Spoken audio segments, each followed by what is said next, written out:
Jason Aaron and Juan Frigeri continue the death hunt as Black Skull and Ghost Goblin set their sights on Captain America and Captain Marvel. What they didn't expect was a living, breathing Starbrand to be involved in their assassination attempt. Jason Aaron continues his big Multiversal Masters of Evil storyline here with some more cool multiverse villains going up against the Avengers. This time's Captains America and Marvel, who are busy trying to give Brandy the Starbrand a bit of a life. I think it's nice that they are trying to make her more than just a Starbrand and a weapon, and do that in a way that reveals a bit more about her mother's history and try and bring a little bit more of a humanity back into her, which is quite cool. On top of some great character development for Brandy, we also get more of the really damn cool villains Aaron has created for this run, and they just continue to just chew the scenery they are a part of and just act like total dicks the entire time, and it's fantastic, leading to some really fun action.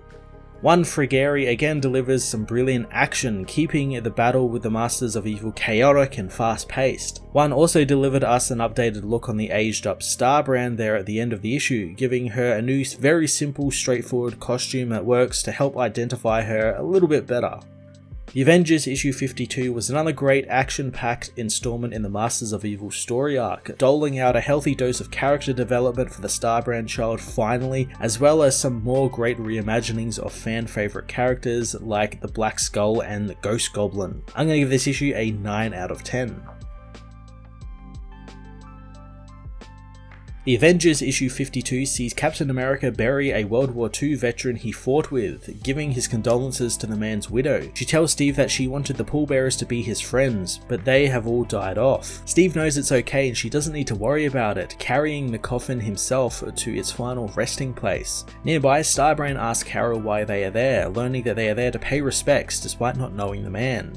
Carol says that they both know Steve and he asks them to come, and when Captain America asks, yes or no are not answers, only what time will you be there. Brandy just wants to leave, but Carol thought she'd be happy to be out of the mountain for a change, and she hasn't been out in the world since she had a run-in with Khonshu. Brandy isn't so sure about that, as weeks ago, the Starbrand child blows her way through an alien squad of soldiers who have arrived on Earth. She tells Carol that she was born to protect Earth from alien scum, and knows that Carol, being a half-breed, doesn't want to hear that. Carol tells her to calm down, reminding her that until weeks ago, she was still a baby, and cosmic powers or not, she better watch her mouth. Cap soon arrives, thanking them for coming and wanting to get moving since they have a lot to see. The heroes head to Strawberry Hill and to an old abandoned home, where Brandy is confused why she doesn't smell a single alien. Steve reveals that this was actually her mother's home, telling her all about Suzanne Selby and how she was born in the house to a family who had moved from Serbia to work the stockyards.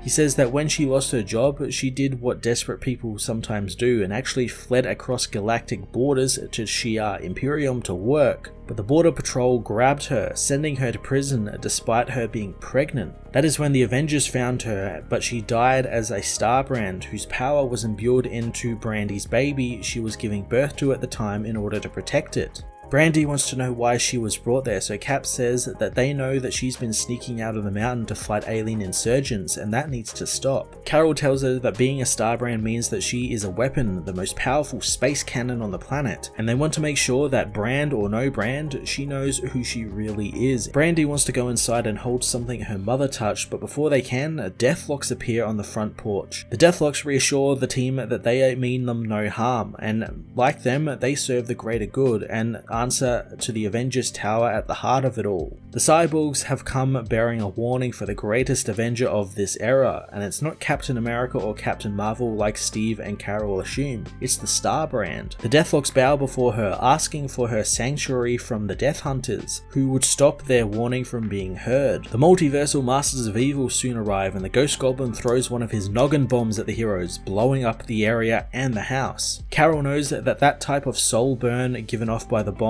is familiar, having felt it from Robbie Reyes before. Cap tells Carol to go after them as he tells Brandy to stay hidden, leaving to help deal with Black Skull. The villains meanwhile hunt down the remaining Deathlocks, but Captain Marvel tackles Ghost Goblin away from the Cyborgs, smashing him into a train yard.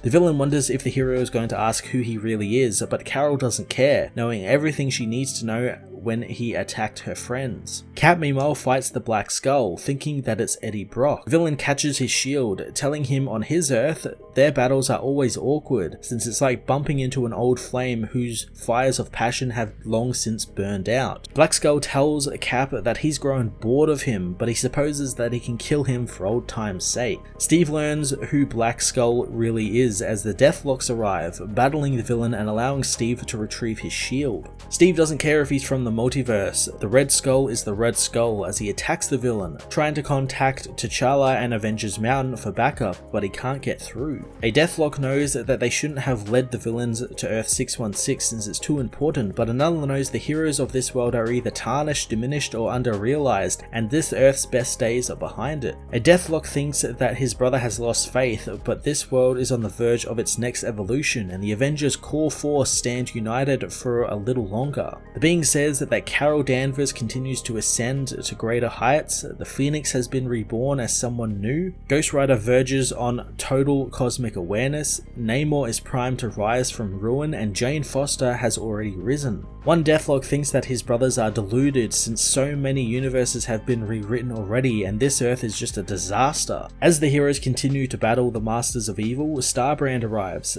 having smelt Clintar symbiote in the air. She burns Black Skull with her powers despite Cap telling her not to, as Ghost Goblin beats Carol down, telling her that one Carol thought she could stop Norman Osborn, but he rips apart Spirits of Vengeance with his bare hands, so she is nothing to him.